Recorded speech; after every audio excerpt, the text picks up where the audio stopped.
আমার বাবা রাজনীতিতে জড়ানো নিষেধ করে অলওয়েজ, আমাকে কোনো ইচ্ছা নাই, কিন্তু জামাত শিবিরের কাজ করার উদ্দেশ্য আমার ভালো লাগে। আপনারা আল্লাহর পথে চলেন, এই বিষয়টাই সবচেয়ে ভালো লাগে। এখন আপনি দয়া করে এই বিষয়গুলো একটু ক্লিয়ার করবেন, আমার করণীয় কি? আচ্ছা, প্রথমত হচ্ছে শিবিরকে পুরোপুরি রাজনীতির সাথে গুলিয়ে ফেলা, এটা কিছুটা মিস্টেক হয়। আমরা এই কথাগুলো এর ইতিপূর্বে বলেছি যে আমাদের টোটাল কার্যক্রমকে যদি আপনি অ্যানালিসিস করেন, এখানে 5 থেকে 10% পাবেন যেটা প্রচলিত ধারা রাজনীতির সাথে ম্যাচ করে। বাকি 90% বা 95% কাজই পাবেন যেটা একজন শিক্ষার্থী হিসেবে করা দরকার, একজন মুসলিম হিসেবে করা দরকার, একজন দেশের নাগরিক হিসেবে করা দরকার, অথবা এই সমাজকে লিড দেওয়ার জন্য, ভবিষ্যৎ নেতৃত্ব তৈরি করার জন্য যে মেকানিজম, যে কর্মসূচি, যে স্কিলস ডেভেলপ করা দরকার, সে সব ধরনের কার্যক্রমগুলো আপনি ছাত্র শিবিরের মধ্যে পাবেন। আমাদের টোটাল 34টি বিভাগ রয়েছে।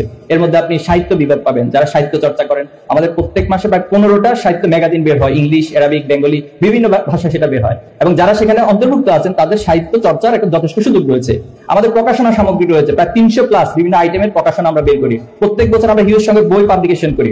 আমাদের আন্তর্জাতিক বিভাগ রয়েছে, যারা বিদেশে উচ্চশিক্ষার জন্য যায় তাদেরকে শুধুমাত্র বিদেশে উচ্চশিক্ষা যাওয়াই না, বরং একবারে প্রিপারেশনের শুরু থেকে সেখানে গিয়ে পৌঁছা পর্যন্ত এবং সেখানকার অ্যালামনার সাথে কানেক্ট করে দেওয়া পর্যন্ত এই টোটাল মেকানিজম গুলো আমাদের বিভাগগুলো করে থাকে। আমাদের গবেষণা বিভাগ, এভাবে 34টা বিভাগ দ্বারা একজন শিক্ষার্থীর যেভাবে গড়ে ওঠা দরকার সবগুলো কার্যক্রমই রয়েছে। তা আপনি চাইলে আমাদের এই বিষয়গুলোর সাথে কানেক্ট হতে পারেন এবং এর মধ্যে দিয়ে আপনি নিজেকে ডেভেলপ করতে পারেন।